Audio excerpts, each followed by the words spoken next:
Kansas State has one more chance before Big 12 play to be completely ready and make that NCAA tournament run. You are Locked On Kansas State, your daily podcast on the Kansas State Wildcats, part of the Locked On Podcast Network, your team every day. Yes, welcome on into Locked On Kansas State, your daily Kansas State Wildcats podcast.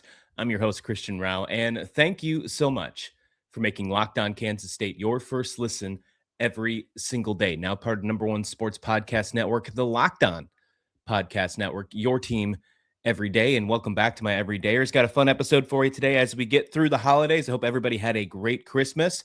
As we finish off this week, we're heading into the final week before the transfer portal. So I'm going to give you my final thoughts on that. Of course, we're going to talk about just the wild world of what the Big 12 looks like and some news that just popped earlier today on Friday, a big Friday news dump that could really change college football landscape.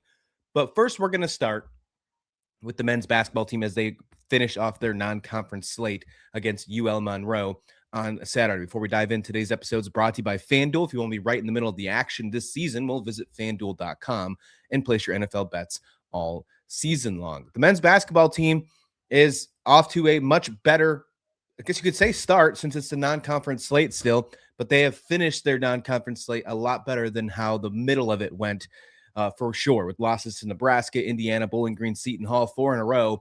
Of course, that doesn't look pretty. It looks a lot better than what we expected, and I'll get to that in just a minute, but overall, 8-4 is like the absolute minimum of where you needed to be heading into Big 12 play. Now, they must get this next win against UL Monroe, or honestly, the rest of your Big 12 play looks completely just terrible. UL Monroe, if you're looking at KenPom numbers, they're right at the bottom of KenPom, like with the exception of Missouri Valley State that you played earlier this season. There's hardly any teams below them. Mississippi Valley State, 365, the absolute bottom of the barrel when it comes to KenPom, and that's who Kansas State played earlier this season. Well, UL Monroe is 358. They're 3-10 on the season. They just are not a good basketball team in the eyes of KenPom, in the eyes of net rankings. They're the bottom of the Sun Belt for a very good reason, and Kansas State has to have an absolute heyday with them to just make sure they don't have a terrible quad 4 loss. And that's exactly what this would be. This would be the worst loss in Kansas State basketball history if they fell in this game. I don't see it happening. They have to have a statement win to finish off the year, to finish off non-conference play, because they immediately go from one of the worst KenPom teams in the country to one of the best at the very next game in BYU. BYU is currently sitting at 11th in KenPom. They are 12-1, and then right after that, you're playing Arizona, who is number 2 in KenPom, and a lot of people see them as the best team in the country right now. I personally think Michigan or maybe even Iowa State is better, but still, they are very good basketball teams that are about to be taking on Kansas State to start off your Big 12 play. If you remember Big 12 play last year, you got the opening win. You won your Big 12 opener, but then it fell apart, right? You have to make sure that you are ready to roll right off the bat because you have 2 very tough games in Big 12 play starting on January 3rd at home against number 10th ranked BYU. But first, this Sunday, you're taking on UL Monroe. It's going to be at 1 o'clock Central Time. ESPN Plus is the name of the game for this one. And yeah, it's going to be a big game just because you have to find a way to make sure that you take care of business. They took care of business against Mississippi Valley State, 108-49. You need to have that same type of mentality. You need to have that same type of mentality that needs to happen against UL Monroe for sure. There's no doubt about that. And if you're looking at UL Monroe's schedule and how they've so far played this season, there are 3 wins. Two of them have come from not even Division I teams. They won a team against Rust. They also won a team against Arkansas Baptist. And then look, they beat Mississippi Valley State, the team that you won by 50 against, 66-52. That is their only wins of the season. This should be one of those wins that you take to the bank. Cash it in, take care of business, see some minutes distribution, really take care of business for Kansas State. And speaking of minutes distribution, you want to make sure that you also have a good feeling, and this might be the toughest thing, playing a team that is very low in the talent level and then immediately going to BYU could, one, give you a false sense of hope, but two, could make it where you are resting players instead of getting them prepared. It could be a good thing because they're well rested for the Big 12 play, or it could be a bad thing because they're not in this consistent type of rotation. If you looked at the minute distribution against South Dakota in their last win, you had so many players with double digits in minutes. David Castillo and PJ Haggerty led the way with 26. Nate Johnson with 23. CJ Jones and Bashir and Taj Manning all had at least 20 as well. Then you had Kamari McGriff with 19. Koscheck finally got in and got 14 minutes. Buka got 14. Repeat got 13. And even Marcus Johnson played with 3 minutes. I expect that to happen again in this game against UL Monroe. But is that a good thing? Because you have BYU immediately right after. I think you can take it from both sides. I think if the first half you get everything taken care of perfectly, you use the rotation that you plan on using in Big 12 play, things go off without a hitch. PJ Haggerty maybe gets to double digits, maybe even 20 points in the first half. Like, could you imagine that?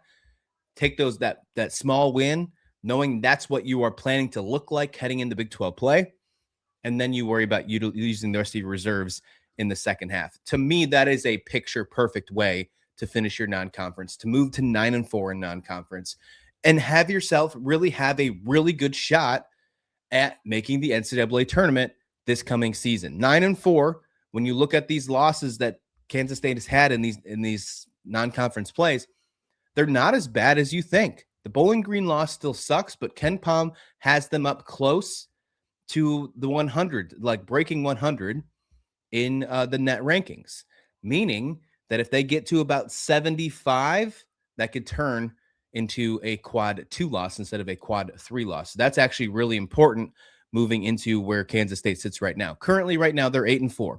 They are 1-2 in quad 1 records. They're 2-1 in quad 2. They're 1-1 in quad 3, and they are 4-0 in quad 4. The win against UL Monroe on Sunday would move them to 5-0 in quad 4. Really wouldn't do much, but it would be detrimental if they wound up losing that game on Sunday. There's also a really good thing as well. Seton Hall is right on the cusp of being either a quad 2 or quad 1. And I know they lost that game, but that could move from a quad 2 loss to a quad 1 loss if they continue to succeed. Your quad 1 losses right now are Nebraska and Indiana. Seton Hall right on that cusp. And then your quad 3 loss is Bowling Green, and they potentially could turn into a quad 2.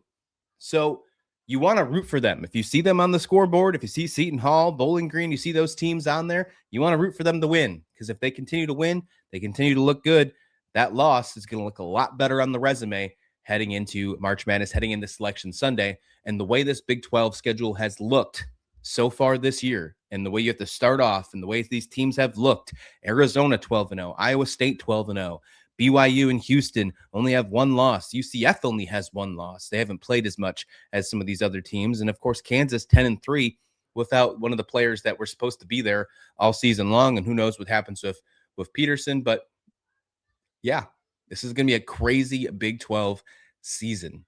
And Kansas State, I think, has to at least find a way to go 500, maybe even slightly above, 1 win above 500, and you're in the dance easily if you get this win on Sunday and finish your non-conference play, 9-4. A lot of stuff to talk about on this show as we finish up, kind of catch up from this holiday weekend with the portal. This is the final weekend before the transfer portal opens up on January 2nd. This is the last weekend of nothing, right? The calm before the storm, if you will. Kansas State's already been beat up with the portal. I'm going to give you my last hopes here about players I want to make sure stick around. We'll talk about that next, right here on Locked On Kansas State. But first, NFL Sundays move fast. One big play and suddenly everything feels different. That's what makes live betting with FanDuel so exciting. You're not just watching the game, you're reacting to it in real time. With FanDuel, you can place bets as the action unfolds. Every drive, every momentum swing, every highlight moment. Live betting is best when the game starts to shift. The receiver gets hot, a defense tightens up, or that momentum flips after a turnover. FanDuel lets you jump in right into that moment. With live spreads, money lines adjust instantly, and my good old favorite, the same game parlay, SGP. That's the best thing to do with FanDuel. So if you want to be right in the middle of the action this season, visit FanDuel.com and place your NFL live bets all season long. FanDuel, the game moves fast, and so can you. Thanks for making Locked On Kansas State your first listen of the day. And thanks for making Locked On Podcast Network #1 sports podcast network. If you want even more, consider joining the Everydayers Club. You can get Locked On Kansas State ad-free, all access to a Discord, all that for $5 a month or $50 a year. Check out lockedonkansasState.supercast.com or check the show notes below to learn more. With the transfer portal coming on January 2nd, this is the final weekend before really all heck breaks loose. And it's going to be wild. It's going to be absolutely insane. We've already got a taste of what Kansas State's portal is going to look like. I think out of all Big 12 teams, they're probably the second most beat up team when it comes to portal players leaving. I think Iowa State might take the cake with all the starters that they've had gone. Kansas State's right behind that. Farmageddon's going to look completely different, for the record. You know, new coaches, new players, new stars. That alone game is going to be insane. But on the flip side, looking at Kansas State, obviously Jace Brown, Austin Romaine, Tobias Usami, those players leaving is going to be absolutely impactful in year one under Colin Klein. But there are still some very good stars on this team. There are some very good key players on this team that have yet to say, "Hey, I'm leaving in the transfer portal," or "Hey, I'm not going anywhere. I'm sticking around." Some of the ones that obviously I want to pay attention to, and I want to talk about that on the show today. The ones that I'm hoping for that will be in the Kansas State uniform in 2026. Number one, obviously, Avery Johnson. Avery Johnson will be, it will define his legacy if he becomes a fourth-year player at Kansas State, especially after all the Will Howard things that happened. The reason that Avery Johnson was decided that he was the guy moving forward, and they decided to move on from Will Howard. Keeping Avery Johnson, I think, would be absolutely key. And what we've seen from Iowa State is once Rocco Beck hit the portal, everything just went. Wide receivers left, offensive linemen, tight ends. Usually when your star quarterback leaves, the rest kind of follows suit. So I think it's absolutely crucial that Avery Johnson sticks around. The fact that he was recruited by Colin Klein helps. I think he's a perfect quarterback under the system for Colin Klein. And I do think that if Avery Johnson is the quarterback for year one of Colin Klein in 2026, this team is competitive. This team is most likely better than 6-6 this year. And I think that this team can get right back to being considered a Big 12 favorite if Avery Johnson is the quarterback next season. Number two, I think, is another Kansas player, and that's Linkon Cure. Now, plus side here, Linkon Cure was at Colin Klein's introductory press conference. Linkon Cure has put out social media things about, you know, him in Kansas State uniforms and things like that. Nothing really cryptic from Linkon Cure, but I think you still have to put his name out there because when he was deciding if he was going to go to Kansas State, he was days away from choosing Oregon. So those are the two offensive players, Avery Johnson, Linkon Cure. Those are the two that I think you really have to make sure you hold on to. Obviously, Joe Jackson, he's already said that he's coming back. He would be on that list if that wasn't already the case of him publicly saying that he's going to stay with Kansas State. I think the offensive line, of course, you could talk about the offensive line, but I do think that those are the two main players that need to return to Kansas State in 2026 for the offense. On the defensive side, I think there are two as well. Of course, lost a lot of players, and some of them most likely will become Baylor Bears with Joe Klanderman becoming the defensive coordinator over there. Austin Romaine, Ryan Davis, Tobias Usami, you know, a lot of those players, Malcolm Alcorn, Crowder, all deciding to hit the transfer portal. Donovan McIntosh, there was reports that he was going to enter the portal, and then as soon as the new defensive coordinator was announced in Jordan Peterson, he put out a report saying, let's work, let's get the going. So I think Donovan McIntosh is staying around. He has not, you know, again, nothing is official until January 2nd. All these reports of people entering the portal is just their quote unquote intentions on entering the portal. So as of right now, it looks like the secondary is in a little bit of a better spot with McIntosh sticking around. I think he's one of those guys that you need to focus on keeping if he's on the edge. I think Zayshawn Rich is also there as well. What he's turned into, he kind of turned into a true cornerback one this past season. The defensive staff really gave him a lot of trust. He wasn't always, you know, the shutdown corner, but he was something that you could rely on. Played almost every snap on the defense. And I think if you could keep him in your secondary, that would be absolutely huge. I do think that they do need to still attack the secondary in the portal. We'll talk about that in later days. Haven't got to stay the position for the secondary corners or safeties yet this season. But I do think that having Zayshawn Rich stick around would be absolutely important. And then finally, I'm going to go with Logan Bartley here. And maybe if you were just watching Kansas State football, you didn't see much of Logan Bartley. Obviously, a true freshman last year. There was some moments where he really shined, but I think he has great potential, and I think he can turn into being one of those types of players that we see playing on Sundays if he continues the trajectory that he started in his true freshman season. He had some great plays. He had some great moments for Kansas State this past season. When Joe Klannerman was hired at Baylor, there was a cryptic tweet, if you will, of him posting a picture of him and Coach Klannerman kind of high-fiving midfield at Kansas State. And a lot of people took that as maybe he's going to hit the portal. Maybe he's going to head to Baylor. That report has not happened. So he's another player that I think you obviously have to keep around. He is on my do not let leave list. Out of these four players right here, he's probably my priority number one on defense, if I'm being completely honest. I think he has the most upside on any defensive player that was on the roster last season that is still here, taking away all the players that have left in the portal. If I'm wrong, let me know in the comments below, but I think Logan Bartley has what it takes, man. I really do. I am really excited to see what Logan Bartley can do for Kansas State if he becomes a sophomore and with the Wildcats instead of transferring. Of course, next week, we're really going to know for sure. January 2nd to January 16th is going to be absolutely wild for Kansas State. We've already seen a huge amount of exodus leaving. We've seen it happen across the Big 12 as well. This entire Big 12 is going to look so different with new coaches, new players, new stars, and a lot of them are going to find places in the Big 10, in the SEC. And when you're trying to think about how do we get more than one team inside the new college football playoffs, and then you see all these players leaving to go to those Power 2 conferences, if you will, it stings. It really stings. And speaking of the Big 12, how crazy it's going to be, not only the Big 12, but the rest of college football is going to look completely different because of Big 12 players and coaches, especially with this news that just dropped on Friday. We'll talk about that to finish up this show right here on Locked On Kansas State.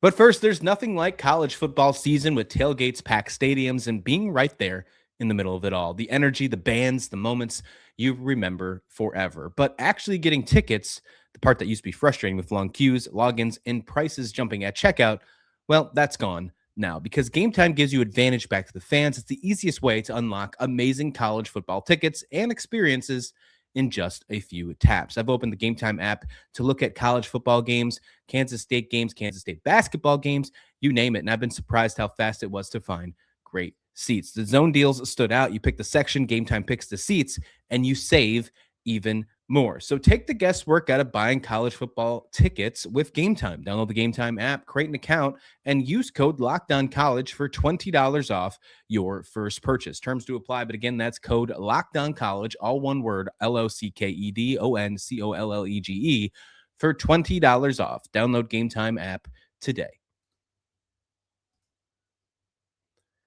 It's been a wild month of college football, even though Kansas State hasn't played this month, basically.